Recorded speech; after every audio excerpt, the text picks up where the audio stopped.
Roger Malvin's burial. Nathaniel Hawthorne. One of the few incidents of Indian warfare naturally susceptible of the moonlight of romance was that expedition undertaken for the defense of the frontiers in the year 1725, which resulted in the well-remembered Lovel's fight. Imagination, by casting certain circumstances judicially into the shade, may see much to admire in the heroism of a little band who gave battle to twice their number in the heart of the enemy's country. The open bravery displayed by both parties was in accordance with civilized ideas of valor, and chivalry itself might not blush to record the deeds of one or two individuals. The battle, though so fatal to those who fought, was not unfortunate in its consequences to the country, for it broke the strength of a tribe and conduced to the peace which subsisted during several ensuing years. History and tradition are unusually minute in their memorials of their affair, and the captain of a scouting party of frontiermen has acquired as actual military renown as many a victorious leader of thousands. Some of the incidents contained in the following pages will be recognized, notwithstanding the substitution of fictitious names, by such as have heard, from old men's lips, the fate of the few combatants who were in a condition to retreat after Lovel's fight. The early sunbeams hovered cheerfully upon the treetops, beneath which two weary and wounded men had stretched their limbs the night before. Their bed of withered oak leaves was strewn upon the small level space, at the foot of the rock, situated near the summit of one of the gentle swells by which the face of the country is diversified. The mass of granite, rearing its smooth, flat surface 15 or 20 feet above their heads, was not unlike a gigantic gravestone, upon which the veins seemed to form an inscription in forgotten characters. On a tract of several acres around this rock, oaks and other hardwood trees had supplied the place of the pines, which were the usual growth of the land, and a young and vigorous sapling stood close beside the travelers. The severe wound of the elder man had probably deprived him of sleep, for, so soon as the first ray of sunshine rested on the top of the highest tree, he reared himself painfully from his recumbent posture and sat erect. The deep lines of his countenance and the scattered grey of his hair marked him as past the middle age, but his muscular frame would, but for the effect of his wound, have been as capable of sustaining fatigue as in the early vigor of life. Languor and exhaustion now sat upon his haggard features, and the despairing glance which he sent forward through the depths of the forest proved his own conviction that his pilgrimage was at an end. He next turned his eyes to the companion who reclined by his side. The youth, for he had scarcely attained the years of manhood, lay, with his head upon his arm, in an embrace of an unquiet sleep, which a thrill of pain from his wounds seemed each moment on the point of breaking. His right hand grasped a musket, and, to judge from the violent action of his features, his slumbers were bringing back a vision of the conflict of which he was one of the few survivors. A shout deep and loud in his dreaming fancy found its way in an imperfect murmur to his lips, and, starting even at the slight sound of his own voice, he suddenly awoke. The first act of reviving recollection was to make anxious inquiries respecting the condition of his wounded fellow-traveler. The latter shook his head. "Reuben, my boy," said he, "this rock beneath which we sit will serve for an old hunter's gravestone. There is many and many a long mile of howling wilderness before us yet, nor would it avail me anything if the smoke of my own chimney were but on the other side of that swell of land. The Indian bullet was deadlier than I thought. You are weary with our 3 days' travel," replied the youth, "and a little longer rest will recruit you. Sit you here while I search the woods for the herbs and roots that must be our sustenance, and, having eaten, you shall lean on me, and we will turn our faces homeward. I doubt not that, with my help, you can attain to some one of the frontier garrisons. There is not 2 days' life in me, Reuben," said the other, calmly, "and I will no longer burden you with my useless body, when you can scarcely support your own.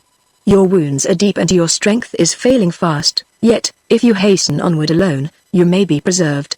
For me there is no hope, and I will await death here. If it must be so, I will remain and watch by you," said Reuben, resolutely. "No, my son, no," rejoined his companion.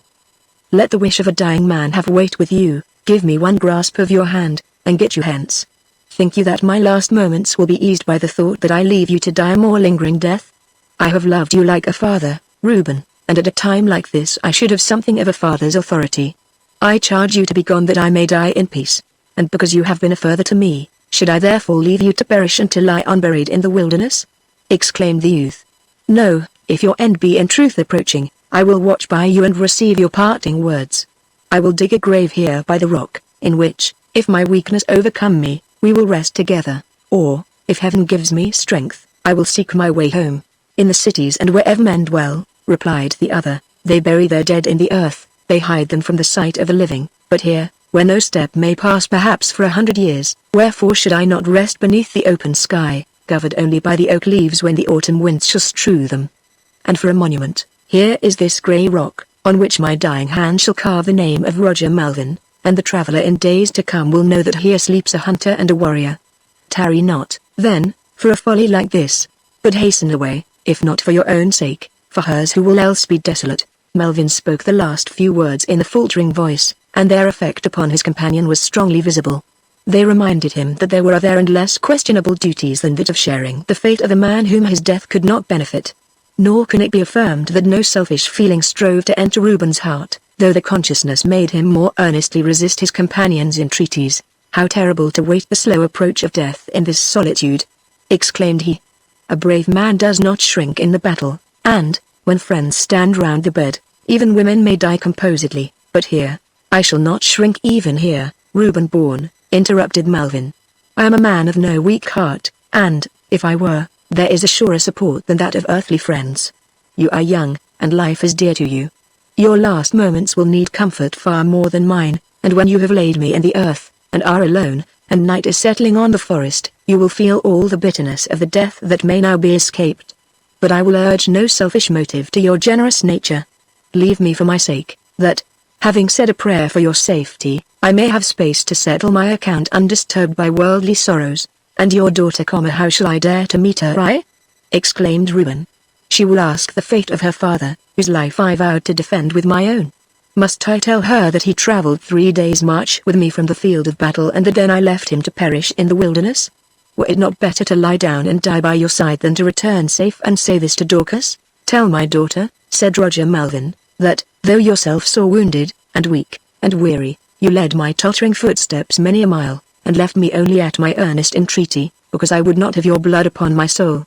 Tell her that through pain and danger you were faithful, and that, if your lifeblood could have saved me, it would have flowed to its last drop, and tell her that you will be something dearer than a father, and that my blessing is with you both, and that my dying eyes can see a long and pleasant path in which you will journey together." As Malvin spoke he almost raised himself from the ground, and the energy of his concluding words seemed to fill the wild and lonely forest with a vision of happiness. But, when he sank exhausted upon his bed of oak leaves, the light which had kindled in Reuben's eye was quenched. He felt as if it were both sin and folly to think of happiness at such a moment. His companion watched his changing countenance, and sought with generous art to wile him to his own good. "Perhaps I deceive myself in regard to the time I have to live," he resumed. "It may be that, with speedy assistance, I might recover of my wound. The foremost fugitives must, ere this, have carried tidings of our fatal battle to the frontiers, and parties will be out to succor those in like condition with ourselves. Should you meet one of these and guide them hither, who can tell but that I may sit by my own fireside again?" A mournful smile strayed across the features of the dying man as he insinuated that unfounded hope, which, however, was not without its effect on Reuben. No merely selfish motive, nor even the desolate condition of Dorcas, could have induced him to desert his companion at such a moment, but his wishes seized on the thought that Malvin's life might be preserved, and his sanguine nature heightened almost to certainty the remote possibility of procuring human aid. "Surely there is reason, weighty reason, to hope that friends are not far distant," he said, half aloud. "There fled one coward, unwounded, in the beginning of the fight, and most probably he made good speed. Every true man on the frontier would shoulder his musket at the news, and, though no party may range so far into the woods as this, I shall perhaps encounter them in one day's march. Counsel me faithfully," he added, turning to Malvin, in distrust of his own motives. "Were your situation mine, would you desert me while life remained?" "It is now 20 years, replied Roger Malvin, sighing, however, as he secretly acknowledged the wide dissimilarity between the two cases. "It is now 20 years since I escaped with one dear friend from Indian captivity near Montreal. We journeyed many days through the woods, till at length, overcome with hunger and weariness, my friend lay down and besought me to leave him, for he knew that, if I remained, we both must perish, and, with but little hope of obtaining succor, I heaped a pillow of dry leaves beneath his head and hastened on." "And did you return in time to save him?" asked Reuben, hanging on Malvin's words as if they were to be prophetic of his own success. "I did," answered the other. "I came upon the camp of a hunting party before sunset of the same day. I guided them to the spot where my comrade was expecting death, and he is now a hale and hearty man upon his own farm, far within the frontiers. while I lie wounded here in the depths of the wilderness. This example, powerful in affecting Reuben's decision, was aided, unconsciously to himself, by the hidden strength of many another motive. Roger Malvin perceived that the victory was nearly won. "Now, go, my son, and heaven prosper you," he said. "Turn not back with your friends when you meet them, lest your wounds and weariness overcome you. But send hitherward 2 or 3, that may be spared, to search for me, and believe me, Reuben, my heart will be lighter with every step you take towards home." Yet there was, perhaps, a change both in his countenance and voice as he spoke thus, for, after all, it was a ghastly fate to be left expiring in the wilderness. Reuben, born, but half convinced that he was acting rightly, at length raised himself from the ground and prepared himself for his departure. And first, though contrary to Malvin's wishes, he collected a stock of roots and herbs, which had been their only food during the last 2 days. This useless supply he placed within reach of the dying man, for whom, also, he swept together a bed of dry oak leaves. Then climbing to the summit of the rock, which on one side was rough and broken, he bent the oak sapling downward, and bound his handkerchief to the topmost branch. This precaution was not unnecessary to direct any who might come in search of Malvin, for every part of the rock, except its broad, smooth front, was concealed at a little distance by the dense undergrowth of the forest. The handkerchief had been the bandage of a wound upon Reuben's arm, and, as he bound it to the tree, he vowed by the blood that stained it that he would return, either to save his companion's life or to lay his body in the grave. He then descended, and stood, with downcast eyes, to receive Roger Malvin's parting words. The experience of the latter suggested much and minute advice respecting the youth's journey through the trackless forest. Upon this subject he spoke with calm earnestness, as if he were sending Reuben to the battle or the chase while he himself remained secure at home, and not as if the human countenance that was about to leave him were the last he would ever behold. But his firmness was shaken before he concluded, "Carry my blessing to Dorcas, and say that my last prayer shall be for her and you. Bid her to have no hard thoughts because you left me here." Reuben's heart smote him, for that your life would not have weighed with you if its sacrifice could have done me good. She will marry you after she has mourned a little while for her father, and heaven grant you long and happy days, and may your children's children stand round your deathbed. And, Reuben, added he, as the weakness of mortality made its way at last, return, when your wounds are healed and your weariness refreshed, return to this wild rock, and lay my bones in the grave, and say a prayer over them. An almost superstitious regard, arising perhaps from the customs of the Indians, whose war was with the dead as well as the living, was paid by the frontier inhabitants to the rites or sepulture, and there are many instances of the sacrifice of life in the attempt to bury those who had fallen by the sword of the wilderness. Reuben, therefore, felt the full importance of the promise which he most solemnly made to return and perform Roger Malvin's obsequies. It was remarkable that the latter, speaking his whole heart in his parting words, no longer endeavored to persuade the youth that even the speediest succor might avail to the preservation of his life. Reuben was internally convinced that he should see Malvin's living face no more. His generous nature would fain have delayed him, at whatever risk, till the dying scene were past, but the desire of existence and the hope of happiness had strengthened in his heart, and he was unable to resist them. "It is enough," said Roger Malvin, having listened to Reuben's promise.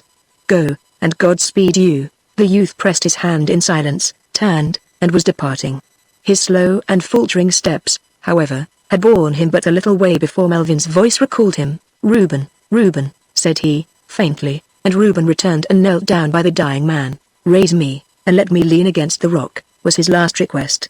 "My face will be turned towards home, and I shall see you a moment longer as you pass among the trees."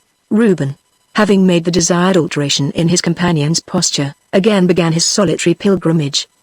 He walked more hastily at first than was consistent with his strength, for a sort of guilty feeling, which sometimes torments men in their most justifiable acts, caused him to seek concealment from Malvin's eyes, but after he had trodden far upon the rustling forest leaves he crept back, impelled by a wild and painful curiosity, and, sheltered by the earthy roots of an uptorn tree, gazed earnestly at the desolate man.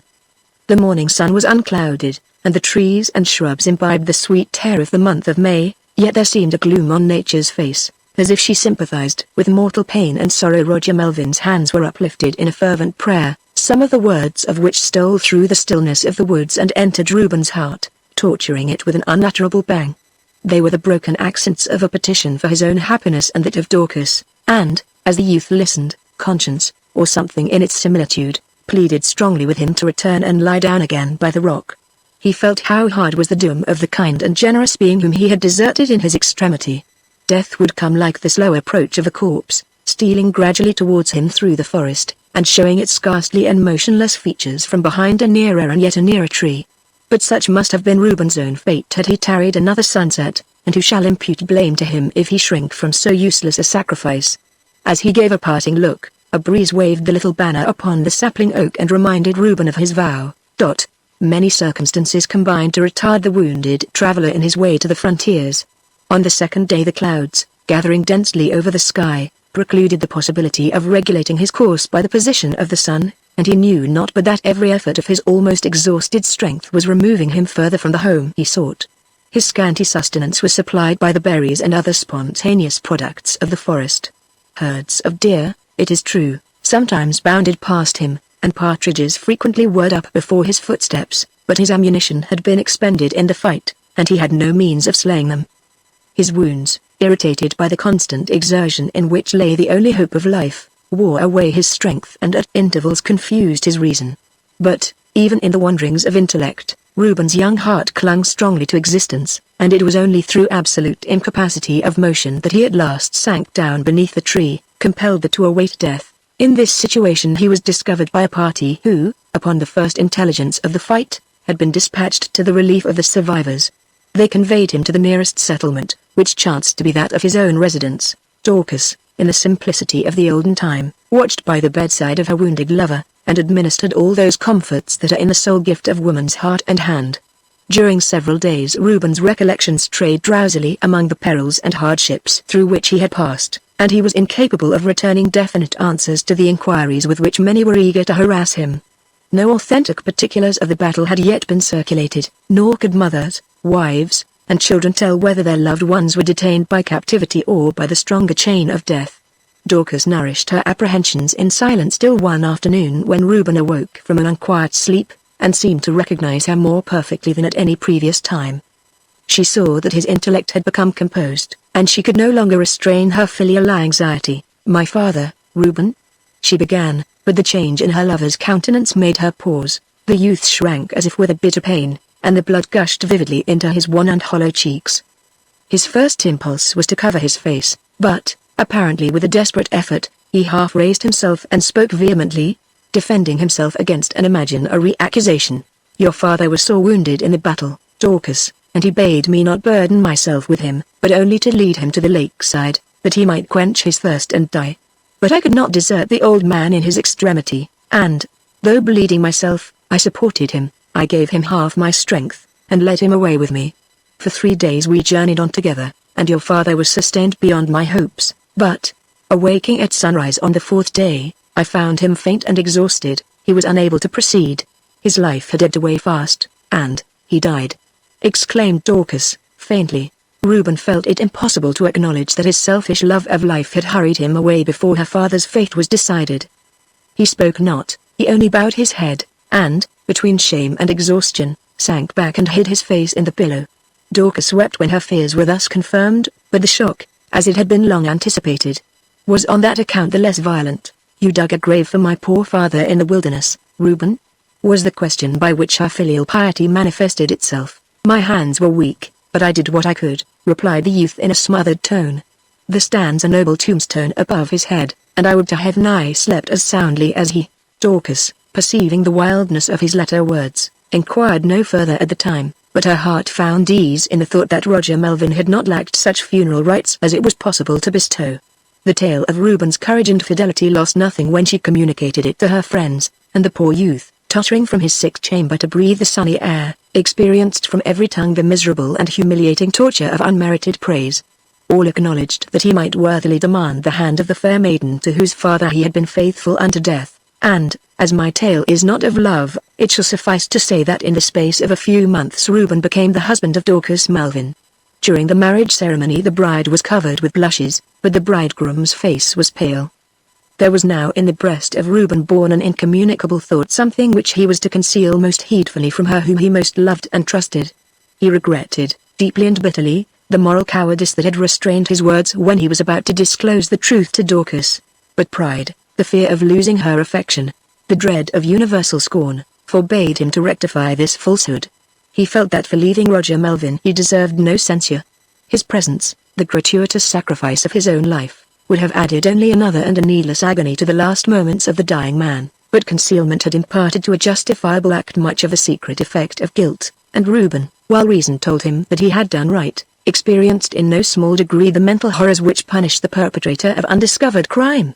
By a certain association of ideas, he at times almost imagined himself a murderer. For years, also, a thought would occasionally recur, which, though he perceived all its folly and extravagance, he had not power to banish from his mind. It was a haunting and torturing fancy that his father-in-law was yet sitting at the foot of the rock, on the withered forest leaves, alive, and awaiting his pledged assistance. These mental deceptions, however, came and went, nor did he ever mistake them for realities, but in the calmest and clearest moods of his mind he was conscious that he had a deep vow unredeemed, and that an unburied corpse was calling to him out of the wilderness. Yet such was the consequence of his prevarication that he could not obey the call. It was now too late to require the assistance of Roger Malvin's friends in performing his long-deferred sepulture, and superstitious fears, of which none were more susceptible than the people of the outward settlements, forbade Reuben to go alone. Neither did he know where in the pathless and illimitable forest to seek that smooth and lettered rock at the base of which the body lay.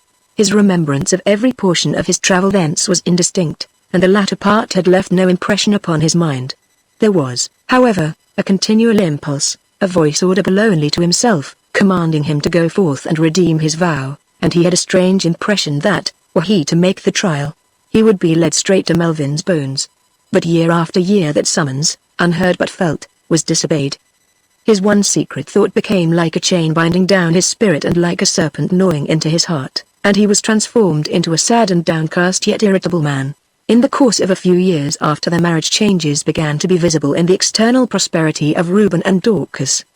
The only riches of the former had been his stout heart and strong arm, but the latter, her father's sole heiress, had made her husband master of a farm, under older cultivation, larger, and better stocked than most of the frontier establishments.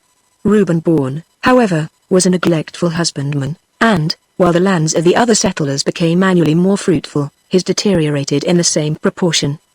The discouragements to agriculture were greatly lessened by the cessation of Indian war, during which men held the plough in one hand and the musket in the other, and were fortunate if the products of their dangerous labor were not destroyed, either in the field or in the barn, by the savage enemy. But Reuben did not profit by the altered condition of the country, nor can it be denied that his intervals of industrious attention to his affairs were but scantily rewarded with success. The irritability by which he had recently become distinguished was another cause of his declining prosperity, as it occasioned frequent quarrels in his unavoidable intercourse with the neighboring settlers. The results of these were innumerable lawsuits, for the people of New England, in the earliest stages and wildest circumstances of the country, adopted, whenever attainable, the legal mode of deciding their differences. To be brief, the world did not go well with Reuben Bourne, and, though not till many years after his marriage, he was finally a ruined man, with but one remaining expedient against the evil fate that had pursued him. He was to throw sunlight into some deep recess of the forest, and seek subsistence from the virgin bosom of the wilderness. The only child of Reuben and Dorcas was a son, now arrived at the age of 15 years, beautiful in youth, and giving promise of a glorious manhood. He was peculiarly qualified for, and already began to excel in, the wild accomplishments of frontier life. His foot was fleet, his aim true, his apprehension quick, his heart glad and high, and all who anticipated the return of Indian war spoke of Cyrus Bourne as a future leader in the land. The boy was loved by his father with a deep and silent strength, as if whatever was good and happy in his own nature had been transferred to his child, carrying his affections with it. Even Dorcas, though loving and beloved, was far less dear to him, for Reuben's secret thoughts and insulated emotions had gradually made him a selfish man, and he could no longer love deeply except where he saw or imagined some reflection or likeness of his own mind.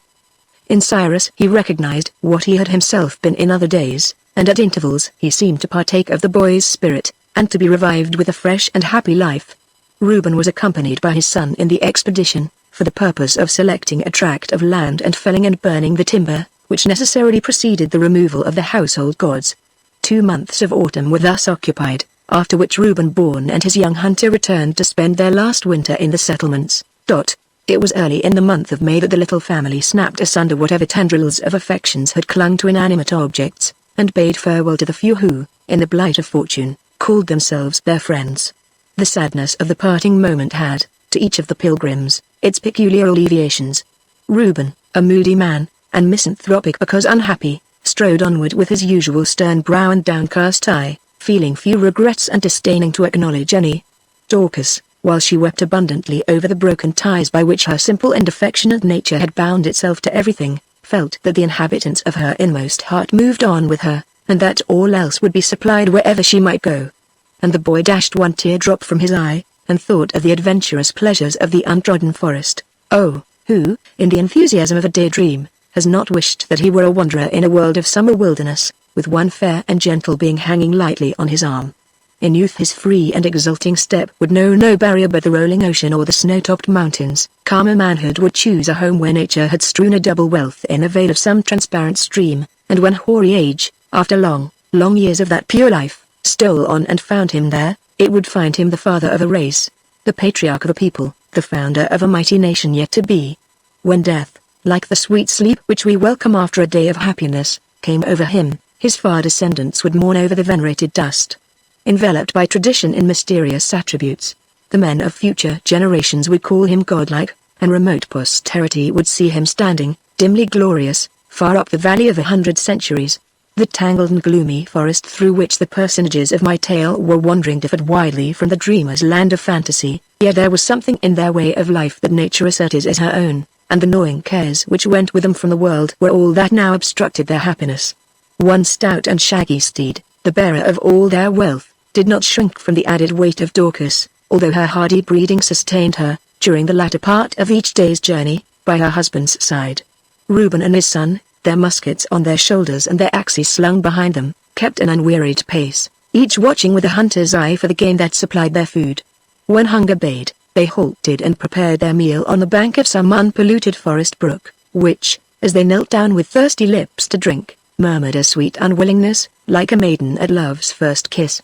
They slept beneath the hut of branches, and awoke at peep of light refreshed for the toils of another day.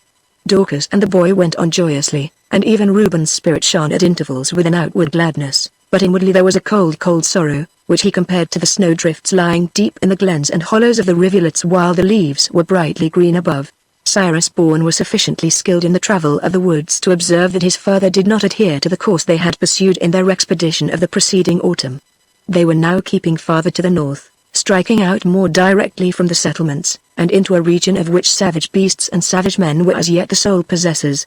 The boy sometimes hinted his opinions upon the subject, and Reuben listened attentively, and once or twice altered the direction of their march in accordance with his son's counsel, but, having so done, he seemed ill at ease.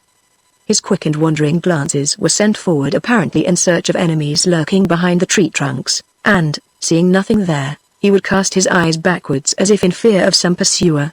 Cyrus, perceiving that his further gradually resumed the old direction, forbore to interfere, nor, though something began to weigh upon his heart, did his adventurous nature permit him to regret the increased length and the mystery of their way.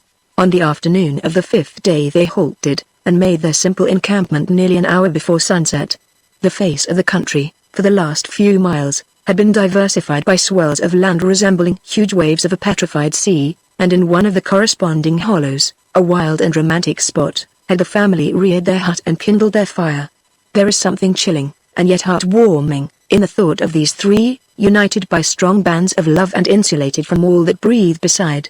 The dark and gloomy pines looked down upon them, and, as the wind swept through their tops, a pitying sound was heard in the forest. Or did those old trees groan in fear that men were come to lay the axe to their roots at last? Reuben and his son, while Dorcas made ready their meal, proposed to wander out in search of game, of which the day's march had afforded no supply.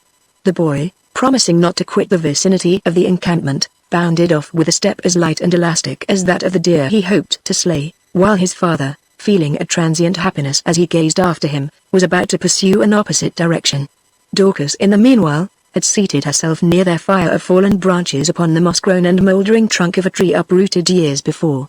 Her employment, diversified by an occasional glance at the pot, now beginning to simmer over the blaze, was the perusal of the current year's Massachusetts Almanac, which, with the exception of an old black-letter Bible, comprised all the literary wealth of the family.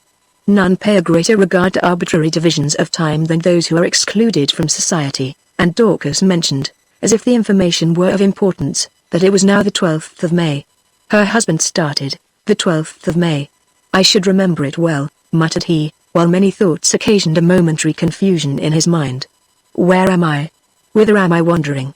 Where did I leave him? Dorcas, too well accustomed to her husband's wayward moods to note any peculiarity of demeanor, now laid aside the almanac and addressed him in that mournful tone which the tender-hearted appropriate to griefs long cold and dead. It was near this time of the month, 18 years ago, that my poor father left this world for a better. He had a kind arm to hold his head and a kind voice to cheer him, Reuben, in his last moments, and the thought of the faithful care you took of him has comforted me many a time since. Oh, death would have been awful to a solitary man in a wild place like this. Pray heaven, Dorcas, said Reuben, in a broken voice, pray heaven that neither of us three dies solitary and lies unburied in this howling wilderness. And he hastened away, leaving her to watch the fire beneath the gloomy pines. Reuben Bourne's rapid pace gradually slackened as the pang, unintentionally inflicted by the words of Dorcas, became less acute. Many strange reflections, however, thronged upon him, and, straying onward rather like a sleepwalker than a hunter, it was attributable to no care of his own that his devious course kept him in the vicinity of the encampment. His steps were imperceptibly led almost in a circle, nor did he observe that he was on the verge of a tract of land heavily timbered, but not with pine trees. The place of the latter was here supplied by oaks and other of the harder woods, and around their roots clustered a dense and bushy undergrowth, leaving, however, barren spaces between the trees, thick strewn with withered leaves.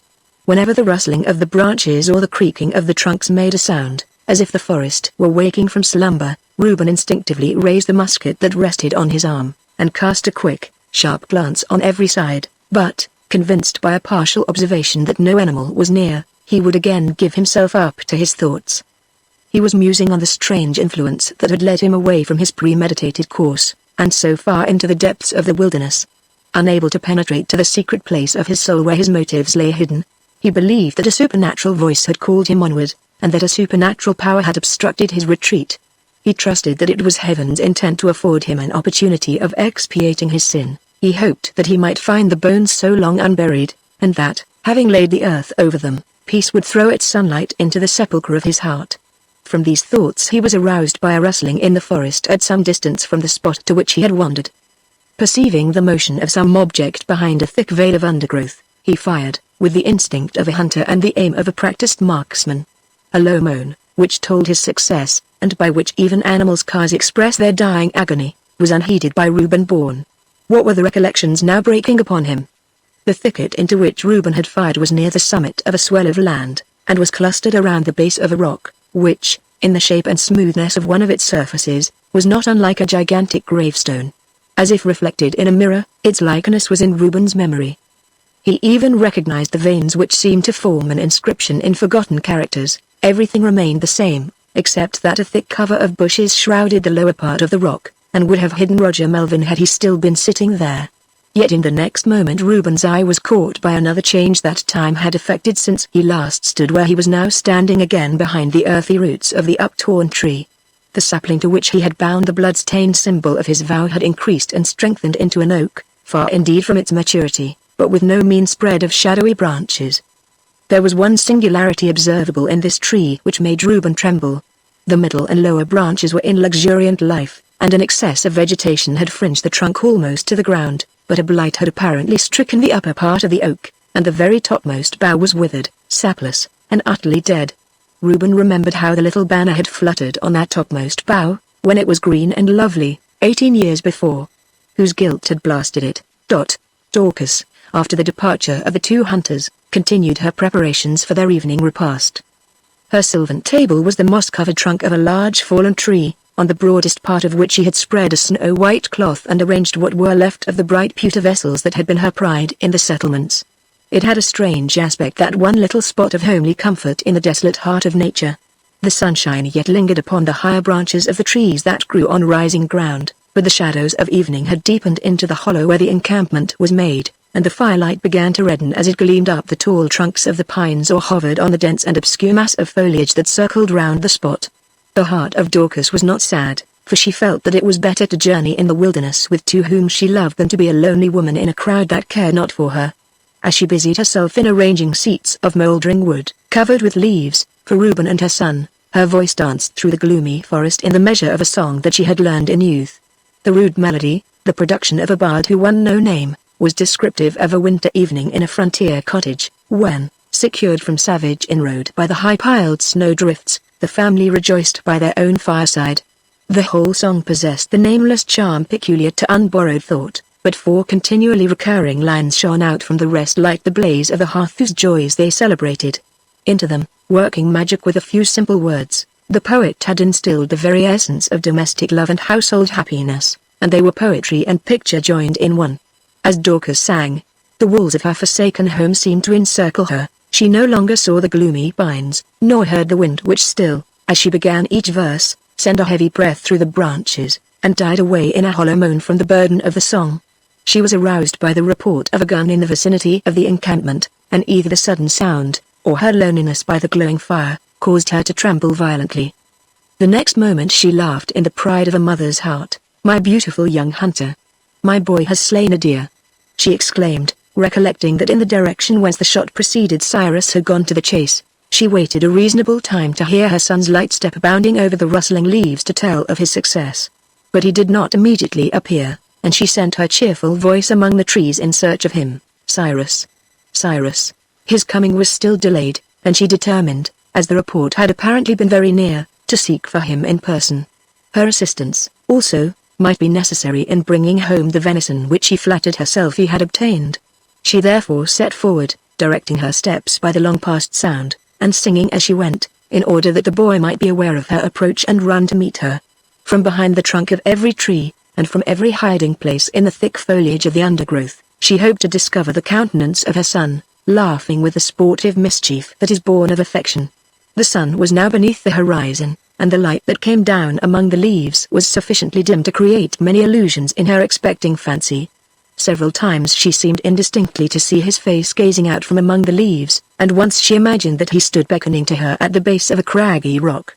Keeping her eyes on this object, however, it proved to be no more than the trunk of an oak fringed to the very ground with little branches, one of which, thrust out farther than the rest, was shaken by the breeze. Making her way round the foot of the rock, she suddenly found herself close to her husband, who had approached in another direction. Leaning upon the butt of his gun, the muzzle of which rested upon the withered leaves, he was apparently absorbed in the contemplation of some object at his feet. "How is this, Reuben? Have you slain the deer and fallen asleep over him?" exclaimed Dorcas, laughing cheerfully, on her first slight observation of his posture and appearance. He stirred not, neither did he turn his eyes towards her, and a cold, shuddering fear, indefinite in its source and object, began to creep into her blood. She now perceived that her husband's face was ghastly pale, and his features were rigid, as if incapable of assuming any other expression than the strong despair which had hardened upon them. He gave not the slightest evidence that he was aware of her approach. "For the love of heaven, Reuben, speak to me!" cried Dorcas, and the strange sound of her own voice affrighted her even more than the dead silence. Her husband started, stared into her face, drew her to the front of the rock, and pointed with his finger. Oh, there lay the boy, asleep, but dreamless, upon the fallen forest leaves. His cheek rested upon his arm, his curled locks were thrown back from his brow, his limbs were slightly relaxed. Had a sudden weariness overcome the youthful hunter? Would his mother's voice arouse him? She knew that it was death. "This broad rock is the gravestone of your near kindred, Dorcas," said her husband. "Your tears will fall at once over your father and your son." She heard him not. With one wild shriek, that seemed to force its way from the sufferer's inmost soul, she sank insensible by the side of her dead boy. At that moment the withered topmost bough of the oak loosened itself in the stilly air, and fell in soft, light fragments upon the rock, upon the leaves, upon Reuben, upon his wife and child, and upon Roger Malvin's bones. Then Reuben's heart was stricken, and the tears gushed out like water from a rock. The vow that the wounded youth has made the blighted man had come to redeem. His sin was expiated, the curse was gone from him, and in the hour when he had shed blood dearer to him than his own, a prayer, the first for years, went up to heaven from the lips of Reuben, born,